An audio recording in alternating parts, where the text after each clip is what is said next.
Have you ever driven past a crumbling, decaying old building and just felt this strange magnetic pull? Like, there's something undeniably fascinating about abandoned spaces, right? We're so naturally drawn to the mystery of what was left behind, the lives that used to inhabit those walls, and that profound, heavy silence that just totally takes over. But here's the thing, that human curiosity, it can sometimes lead us directly into danger. Exploring these forgotten ruins, well, it isn't just a harmless walk through history, because sometimes the past isn't actually quite as empty as it appears. Welcome to The Explainer. Let's get right into it.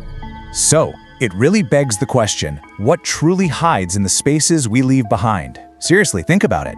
When a structure is boarded up and just left to rot for decades, who or what moves in to claim it?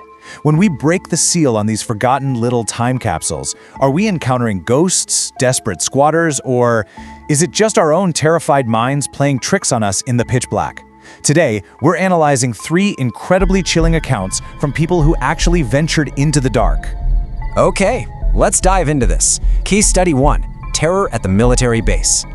Now, what's really interesting about this history is that our first encounter takes us into a sprawling, massive piece of forgotten infrastructure. Literally an entire forgotten village. And it really establishes the sheer physical danger of urban exploration.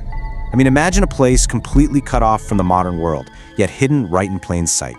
Originally built during World War II and the Cold War, this base actually housed over 200 military families. But then, in 1984, the gates were locked and the whole place was just completely abandoned. It sat there, quietly decaying for decades, basically morphing into this dark piece of local lore. For years, kids would swap wild rumors about secret underground experiments and cults, and finally, a group of high school seniors decided to bypass the heavy security gates and find out for themselves. Now, the environment they stepped into was just incredibly unsettling. As they explored these dilapidated houses, the first thing they noticed was a complete lack of security cameras. They were entirely isolated. Inside one of the housing units, that dead silence we talked about, it was shattered by a highly unnatural sound. This wasn't just the wind, guys. It was the distinct, heavy creaking of footsteps on wood. The group completely froze, and then one of the teenagers pointed straight at a window. Moving just outside, in absolute, total silence, were 3 dark, distinct shadows, just the clear silhouettes of human heads gliding right past the glass. As you'd expect, panic instantly set in. The teenagers bolted out of the house, sprinting in absolute terror back to their car parked in the dirt.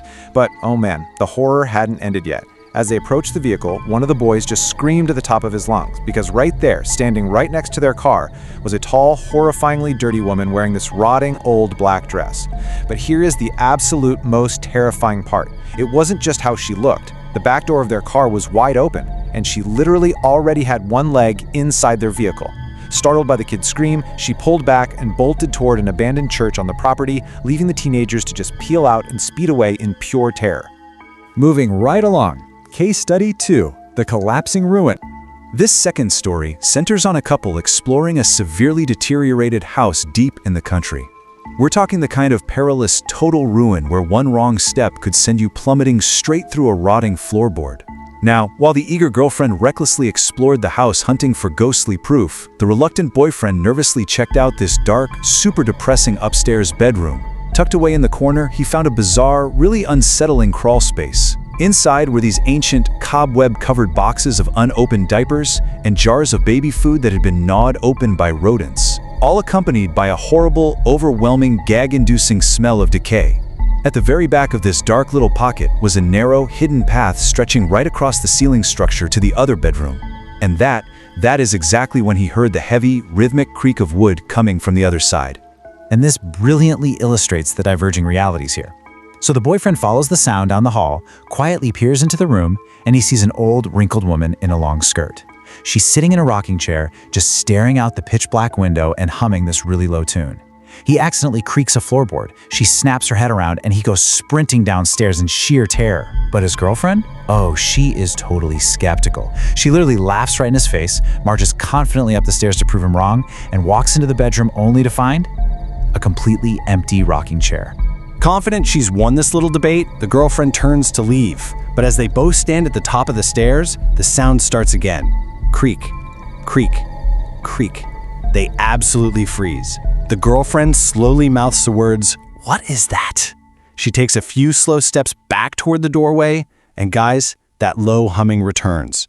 She looks inside, and this time, she sees the old woman in the rocking chair with her own eyes. The skepticism? Yeah, that evaporates instantly. They don't say a single word to her, they just turn, fly down the stairs, and run screaming to their car. All right, case study 3, the neighbor's final stand. Our final case study brings the horror literally right next door. This isn't some forgotten military village or an isolated country ruin. No, this is about a house just feet away from a bedroom window, highlighting a deeply tragic reality of suburban life. Growing up, our narrator had an incredibly mean, hostile older neighbor who was constantly yelling at the local kids. Well, one day, the yelling just stopped. A month later, the police arrived to remove his body. Because his only son lived out of state and wanted absolutely nothing to do with him, the house sat completely untouched for years. It became this haunting time capsule right next door, perfectly fitting this terrifying definition of abandoned, left completely uninhabited, yet chillingly retaining the exact arrangement and artifacts of the previous occupants' final moments. The neighborhood kids just constantly stared at it. Eventually, a teenage dare pushed the narrator to do the unthinkable, break into the dead man's home. Ignoring every single ounce of common sense, he went through the progression of a genuinely terrible idea. First, he tries the front door. Locked, obviously. Next, he attempts to literally kick the solid wood door down, but weighing only 130 pounds, it doesn't even budge. Finally, he finds a side window that just slides open with zero resistance, and he climbs inside into the suffocating darkness. The atmosphere inside was absolutely suffocating. The very first thing that hit him was the visceral, gag-inducing smell of death still lingering heavily in the air. As he slowly walked through the living room, he saw the man's unfinished life perfectly preserved. A bookmark still resting halfway through a novel next to his recliner, a sweater casually draped over a kitchen chair, a coffee mug sitting completely untouched on the table. It's like time just stopped.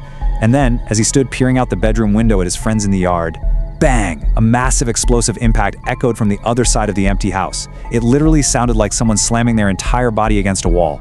He didn't wait around to investigate. He scrambled back out that window as fast as humanly possible. Now, you'd think the scare would just end there, right? Lesson learned. But later that night, the narrator was abruptly woken up by his friend Joel, who was staying over. And Joel was terrified. In the dead silence of the night, coming from the empty, boarded-up house right next door, Joel kept hearing this repetitive noise. Right as the narrator tried to just brush it off and dismiss it, he heard it too.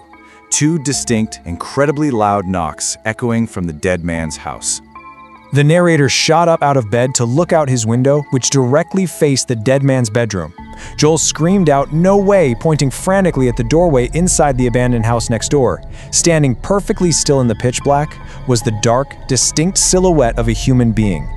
As the group of teenagers pressed against the glass in pure horror, this silent silhouette slowly moved from the doorway to the window, staring out into the night right back at them, before silently fading backward into the blackness of the hallway. Let's move to the conclusion and see how this builds. Shadows of the Forgotten. So, the crucial point is, we have these 3 deeply unsettling encounters, all happening within spaces society has completely abandoned. Naturally, human psychology forces us to try and apply logic to fear, right?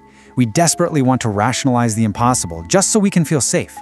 At the military base, sure, you could argue it was homeless squatters. But why would a squatter try to climb into the back of an occupied, running vehicle? In the collapsing ruin, maybe it was a delusional elderly squatter. But how on earth was she surviving inside a structurally unsound, boarded-up house with literally no floor?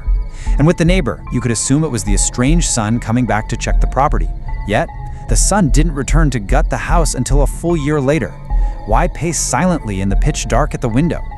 Even when we apply logical explanations, the lingering mysteries, these terrifying, unnatural behaviors witnessed in the dark, they just defy all normal human rationale.